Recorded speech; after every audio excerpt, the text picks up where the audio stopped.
जेको डिस्कस कंदासीं त गवर्नमेंट ऑफ इंडिया एक्ट में हुयो छा।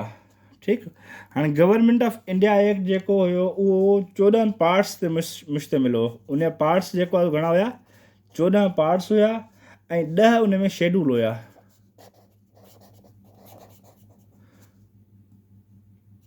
ठीकु, 10 शेड्यूल हुया ऐं हर हिकु शेड्यूल जेको आहे ॿिनि पार्टनि ते मुश्तमिल हो, कंसिस्ट ऑफ 2 पार्ट्स। ठीकु, 2 पार्ट्स। हाणे पार्ट 1 जेको हुयो, उहो फेडरल सां रिलेटेड हो। पार्ट 1 जेको आहे फेडरल सां हुयो ऐं पार्ट 2 जेको हुयो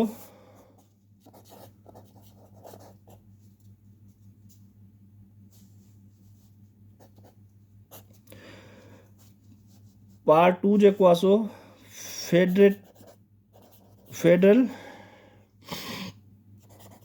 यूनिट्स जे बारे में हुयो ऐं पार्ट 1 जेको हो प्रोविंशियस जे बारे में हुयो। ठीकु आहे, हाणे इन्हनि में जेको आहे सो छा थियो, इहो जेको एक्ट पास थियो 1935 वारो, उहो एक्ट जेको कमु करणु शुरू कंदो बाक़ाइदे सां जेको आहे सो ऑपरेशन में जॾहिं ईंदो, उहो 1 अप्रैल 1937 में प्रॉपरली उहो एक्ट कमु करणु शुरू कंदो।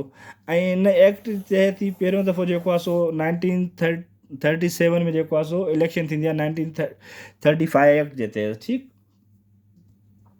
हाणे उन में छा कहिड़ियूं पॉइंट हुयूं, इन में हिकिड़ो इहो त प्रोविंसिस खे जेको आहे सो ऑटोनॉमी ॾिननि। प्रोविंसिस वर गिवन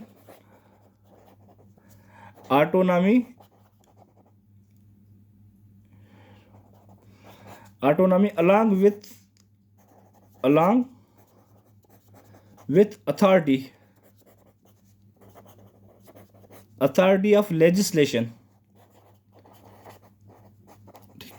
हिकु त हिनखे जेको आहे प्रोविंसिस खे ऑटोनॉमी ॾिननि ऐं हुनखे अथॉरिटी इहा ॾिननि त उहा पंहिंजे सूबे में का बि क़ानून साज़ी करणु चाहिनि त उहा क़ानून साज़ी करे सघंदा। उन्हनि खे इहो राइट आहे त उहे क़ानून साज़ी भले करणु चाहिनि, पंहिंजी क़ानून साज़ी बि करे सघनि था। ठीकु आहे, ॿियो जेको हुयो, जेको डायरकी सिस्टम हुयो, dyarchy system was scrapped in the provinces and introduced in the center। Dyarchy system जेको पहिरियां सूबनि में इंट्रोड्यूस कयो वियो हो, उनखे सूबनि मां ख़तमु करे उन डायरकी सिस्टम खे वरी सेंटर ते खणी आया, फेडरेटिक सिस्टम सेंटर ते खणी आया। माना सूबनि मां डायरकी सिस्टम ख़तमु थी वियो, फेडरल डायरकी सिस्टम अची वियो। ॿियूं 3 लिस्टूं ठाहिनि। हिकिड़ी जेको लिस्ट ठाहिनि फेडरल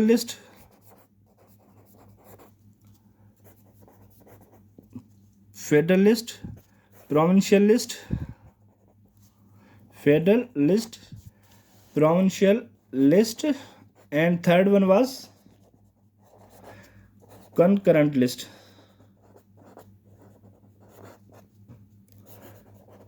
ठीकु, हाणे हिननि 3 लिस्टुनि में डिफरेंट जेके यूनिट्स हुया उन्हनि जी डिस्ट्रीब्यूशन हुई।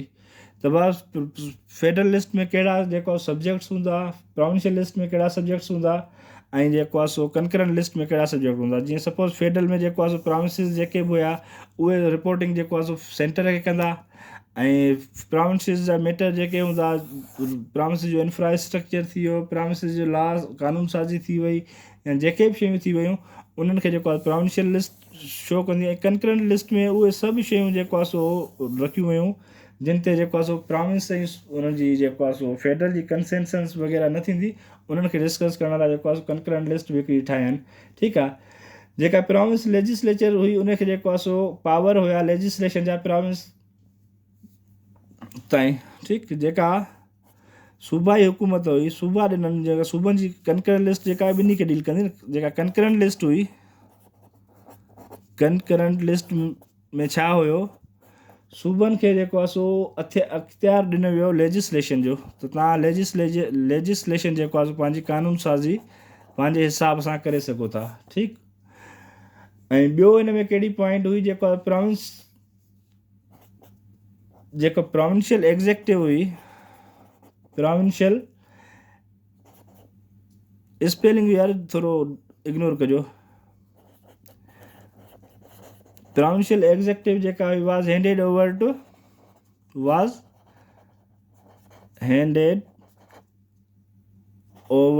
Two representative of the people, representative of the people, ठीकु आहे।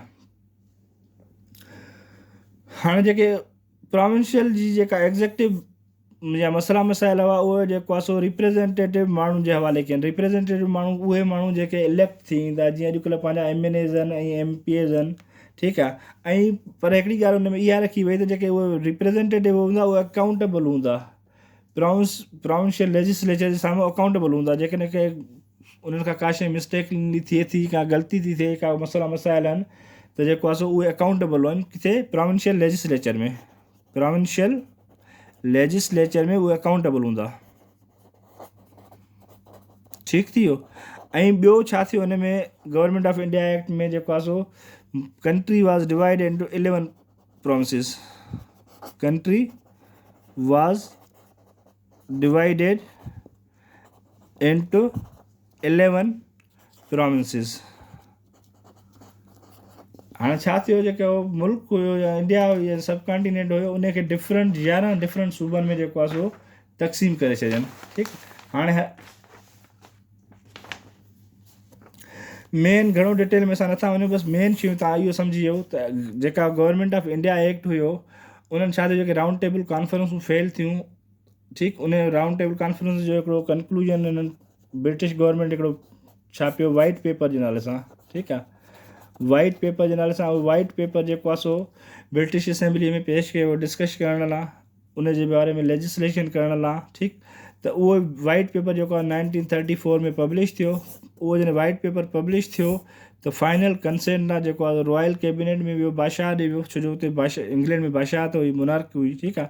बादशाह जे अप्रूवल खां पोइ जेको आहे सो जॾहिं बादशाह जुलाई 1935 में उन एक्ट खे जेको आहे अप्रूव कयो, उन लिस्ट जेको आहे सो 1934 वारी कमेटी रिपोर्ट खे अप्रूव कयो, त जॾहिं अप्रूव बादशाह कयो त उन अप्रूवल खां पोइ उहो जेको एक्ट हुयो उहो लॉ थी वियो, कानून थी वियो।